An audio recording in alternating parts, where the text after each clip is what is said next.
Guys, in this video we are going to tear up the dirt with this Rlaarlo 14th scale buggy. Brushless, got a carbon fibre chassis, and they reckon it'll do over 100 kilometers an hour on 3S. Hopefully we'll find that out in today's video. I was going to say I'm late to the party on this, but I'm that late to the party that the party's already finished. This party's over. I don't know if it's the, I don't know if this is the original. I'm not sure if this is the first one they sent to me, because one got stuck in customs in June. It's now the first week of October. Oh, uh-oh. It's got a little bit nervous on its way over here, and yeah, leaky shock. That one, we'll have a look at that in a minute.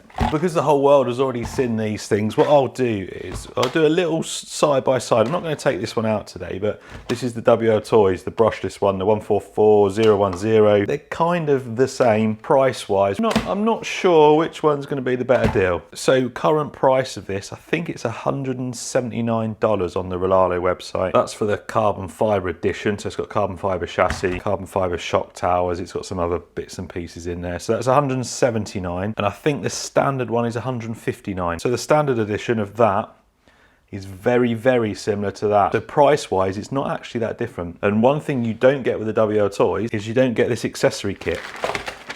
And in that you get a bumper and stuff for beginners, so you don't bash into things.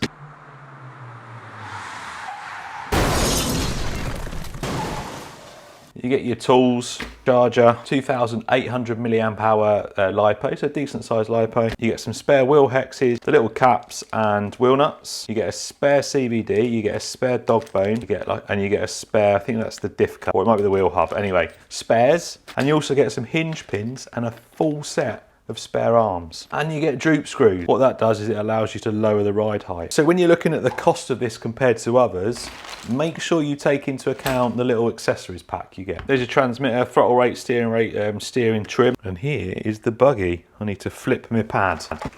Purple on purple wasn't great, was it? It does look very nice. It looks very much like the Armour Typhon, doesn't it, with that body? Not sure on the massive wing. Tires feel pretty good. Suspension feels good. Although we did have a leaky one there, didn't we? So what I might do is check the level in that one. The rest feel all right. They feel exactly the same as what the WL Toys feel like. So I'll just check that one that's leaked. So underneath we've got the brushless motor. I'll put up on the screen now what kV that is, because I'm not 100% sure. It's meant to do 80 kilometers an hour straight out the box, so we'll check that. That's 50 mile an hour. I'm not sure it's going to do that straight out of the box, but we will check. Little micro servo under there. It has got a 2-in-1 ESC. Not always great. The WL Toys has a separate ESC and receiver. I've not really done my homework on this, but I'll put on the screen what amp that is. Maybe 45. Nice big battery tray there. Nice carbon fibre chassis. Metal CVDs up front, adjustable camber and toe. Metal dog bones at the rear of adjustable camber. This has got a wheelie bar. That's something that the WL Toys don't come with. Nice little addition there. Got metal gears in there. And overall, it looks really nice. So I've taken the shock off. It was full of oil, so unless it was overfilled, or it might be slightly damaged O-ring in the where the shaft goes through there. We'll have to keep an eye on it. I've never had any issues with the WL Toys shocks leaking. Not unless you give them like loads of abuse. Sometimes they leak a little bit, but I've never had an issue with them just randomly leaking, so we'll keep an eye on that, because they look like they're exactly the same. So they're exactly the same and it shouldn't really be an issue, but we will keep an eye on it. Right, I'm going to charge the battery, we're going to get the GPS, we're going to do a speed run on it. I'll remind myself of how fast that went. I think it was 40 or 39 mile an hour on 2S. So let's see how fast this does on the supplied battery, then I'll try and squeeze a 3S in it, and then we're going to go and give it a little bit of a bash about on some off-road. I won't be taking it to the skate park. Carbon fibre, although it's really strong, if you hit it wrong, it just snaps. And these shock towers don't really fill me with confidence. They look a little bit thin, so no skate park for this. Off-road basher, let's go. Right, my GPS is on its last legs. It's just had a bit of a hard time on some other speed runs, so just got it working though. So we're going to give this a run at 50 mile an hour, well 80 kilometers an hour. Well, I've lost signal. What's that? That's probably 50 meters. It is windy today and the wind's blowing like against me. Terrible signal. Right, let's go. Come on. Right, we're off. We're off. Full throttle. Yeah, that's not 50 mile an hour. Come on, Rlaarlo. What are you on about? Oh, I lost signal again. And that's with the wind going the other way.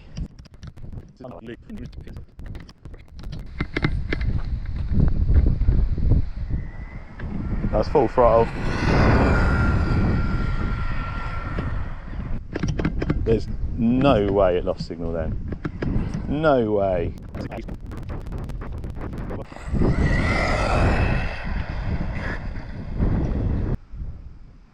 Oh, 45 mile an hour. That is not too bad.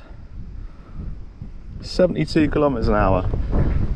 It's not really 80, is it? But it's a little bit more than I thought. That is faster out of the box than the WL Toys on 2S. Really shit signal, but pretty fast. So the 3S Lipo I've got isn't the greatest. It's a Turnigy. It's 1800 milliamp hour and it's a 25 to 50C rating. Not the greatest, but it should still push this. Not sure we're going to see 100 kilometers an hour today. It's got some poke now, that's for sure.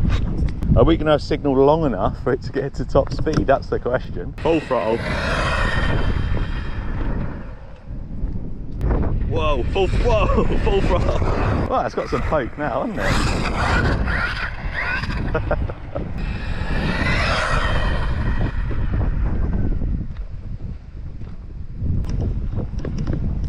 it? Losing signal every 5 minutes is going to get boring very quickly. You redeem yourself with a good speed.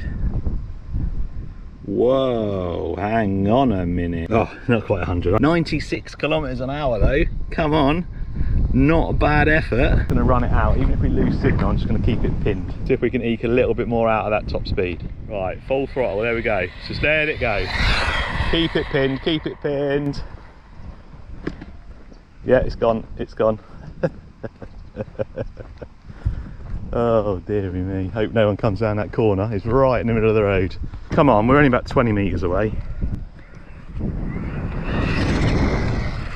Right, come on then. Yes! Wow, Rlaarlo. Honestly, sort your signal issues out. That thing rips over 100 kilometers an hour. So I took this thing out for a little bit of a bash, and I'll be honest with you, I struggled. I really struggled to keep this thing in a straight line. Granted, it's a bit wet, it was a gravelly BMX track, but I've taken enough RC cars to this track to know how it handles in like the wet and dry and stuff. It's actually harder when it's all dry. I just couldn't get it to go straight. Every now and then it'd hook up and it'd go really well and I'd get a nice turn on it.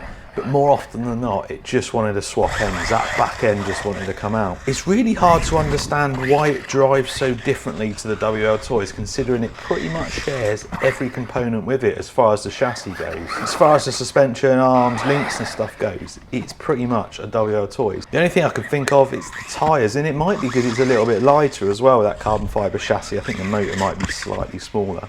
It may just be that. I'm also not sure on the servo and steering. I mean, it's quick enough. It's certainly, the servo's quick enough. It's got the power there. It's a 3-wire servo and stuff. But again, it just didn't have a nice feel about it. I found myself just constantly trying to correct it.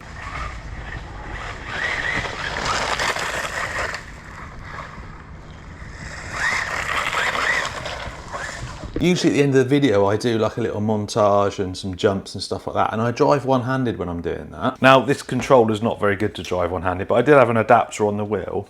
I couldn't do it. I couldn't drive it one-handed. It's the first RC car in a long time that I couldn't drive one-handed, and that should say something about the handling. It's a really nice looking buggy. It looks well made. I like the carbon fibre on it. That shock's still leaking, by the way. Single leaking shock by the looks of it. It's only the one. I really like it. It just doesn't fill me with any kind of, doesn't really do it for me. I don't know, it just doesn't handle well. Maybe changing the wheels and tyres. Great for a speed run car. As a general basher and stuff, nah, I'm not really sure. Anyway, cheers for watching. I'll see you next time.